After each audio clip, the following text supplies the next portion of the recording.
what are actions, right? What are things that actually move change forward? And what are those things?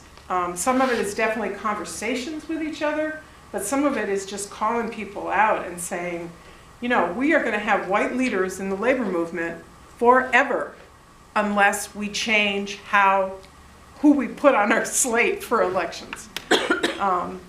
So, yeah. Sorry.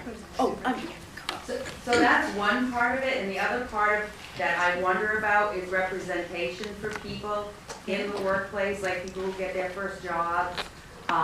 They get into an environment that is not welcoming to them, or harasses them for their name, for their hair, for the color of their skin. They want to turn to the union for representation, but the union could be made up of the same people that are picking on them.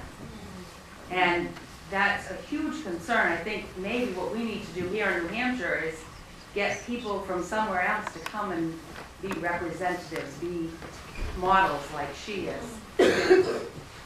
Because I don't think, it doesn't work to say all the white women in my office want to touch my hair all the time, so can you white woman come and tell them to stop? I think it should be, we need some more representation for the people who are being picked on and put down. So some of that is leadership, I think. I mean, I get what you're saying, but I also think, in the UAW, for example, in the 80s, the leadership of that union made a movie to show to the members, and it was called What If This Was Your Sister? And it was about sexual harassment in the workplace, right? So the leadership, thought about what do we want the union to look like, right? And so... Did it change? In some places, yes. I mean,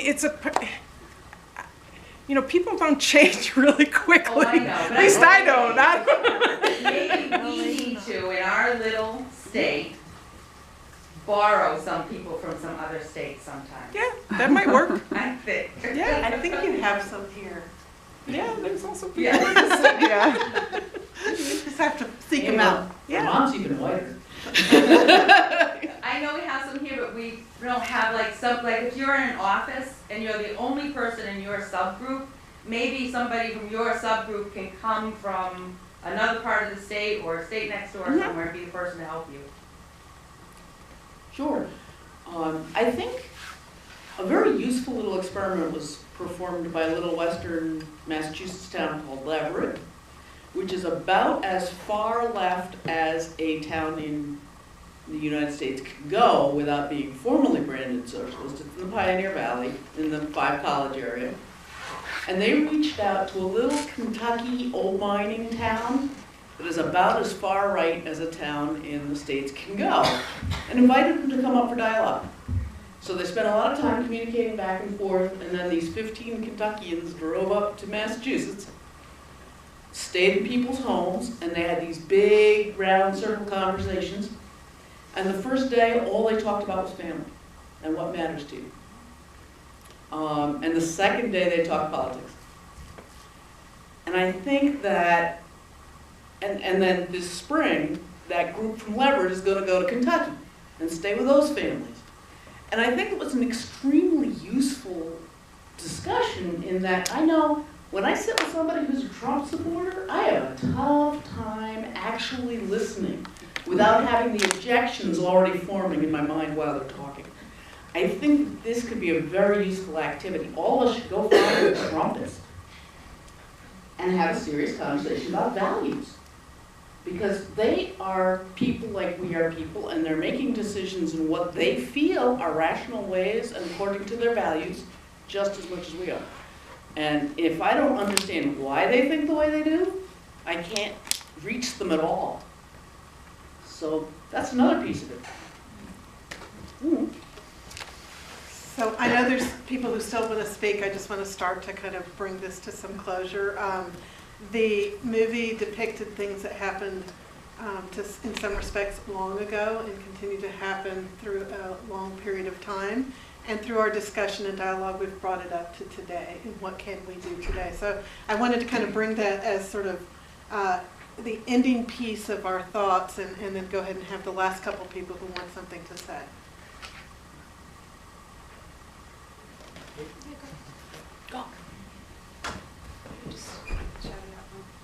So I just wanted to say that the thing that really struck me about the movie was that the violence that I've seen my entire life is still going on. And it's very saddening. But I do think we've come a ways in the racism question. I know that when I was a child, racism was rampant everywhere. I went to first grade in West Virginia. There were no black kids in my school or my church. I quit church when I was 12 because I thought it was very hypocritical to see all these people wearing nice hats on Sunday and agreeing that black people wouldn't belong to our church community. To me, it was the hypocrisy with the teachings of Christ. It just didn't go together. So I made an announcement at Sunday dinner that I was quitting church when I was 12. And I still see the violence has changed. Like, I was born right after the war, the big war. My father was in the Battle of the Bulge, so he was shell-shocked. And I'm sorry, I had a little bit of that horrible cough cold that's going around. And I lived through the Kennedy assassination of Martin Luther King and Malcolm X and Bob Kennedy and all those people in the 60s. You know, I marched in the streets for the women's movement. I've worked on Native American issues. I've done a lot of activism in my life. And I do think that a lot of people have evolved through their own heart and their own consciousness. And I think that's what we need to do as individuals in order for racism to be defeated. I'm not sure that's something, I'm sure education can help. Things like meditating can help. Things like having some kind of practice of yoga can help. But I see the violence really as a big part of the patriarchy, which I blame for most of our woes and have most of my life. But women are not at the policy-making table. We're still not in this country. We have something like 20% women in the legislature in Washington, which is far below most other countries that call themselves evolved. We're not that evolved. But some people are. And I think we have more and more people who are waking up. And to me, that's the hope. And then I have one question of you, Jan. Your name sounded very familiar to me, so I texted my sister and Lee and said, do you know a woman named Jan Schaffer? My sister was very involved in the anti-war movement at your age. Is that when you were there?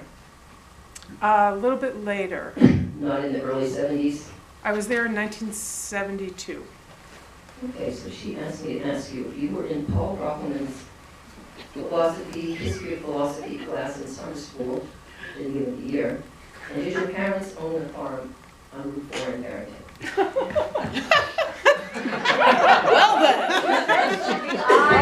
So I do know that my parents did not own a farm. And what about Paul Brockman? Do not remember. I took philosophy. He's a philosophy professor at UNH in the 60s. I do know who he is, but I don't remember. I took a philosophy class. I think it was in the summer.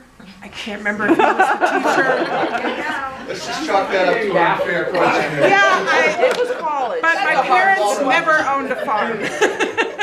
We're crossing those personal boundaries. Yes. We can talk about intersectionality next. Yeah, you had something you wanted to say. Hey, two quick things. That cross discussion that you were talking about with Massachusetts and Kentucky, that sounds like really worthwhile organizing. Yeah. That I'd want to be involved in. I think a lot of people want to be involved in that because I think it can be effective, for that reason, to combat the separation. And the second one is I just finished this book on the issue of race in America. It's called The Half Has Never Been Told. It's sort of an economic history of slavery, especially the era between 18, 20, 30 through the Civil War, with the incredible dislocation of the enslaved people in this country, moving, being bought and sent to the frontier in the Southwest, which was Alabama, Mississippi, Louisiana, and Texas. Forced separation. It was just the most brutal thing I've ever read. I did not read that in school. And I'd recommend that to anyone who wants to learn a little bit more about that sort of the economic history and that dislocation. It was And really. what's it called again? The hat has never been told, but 2 years old. Can I say one more thing? Okay, just to respond, Better Angels, have you heard of Better Angels? Yeah, Oh, just yeah. signed up to get their newsletter. That's It was exactly really what you're talking about. There are lots of different, On Being, also Krista Tippett has a civil conversations guide that does the very same thing, so that's great that you signed up. Yeah. I just wanted to say one more thing, and that is that when I was 17, I was an exchange student to South America, which didn't even have jet service to it yet. And that was one of the most important teachings in my life. Living with family in another country, I didn't know a word of Spanish when I got there, so I sorrow and adios. And I really learned crystal clearly that everybody's the same. Everybody wants a better life for their family, for their children, and it really doesn't matter what religion you are, or what color you are, everybody is a human being. And so I think that those kinds of exchanges from people that aren't the same are very educational. To answer part of your closing question, I think it's important in order to overcome adversity to keep in mind the saying, like, I don't see color, or your gender doesn't matter.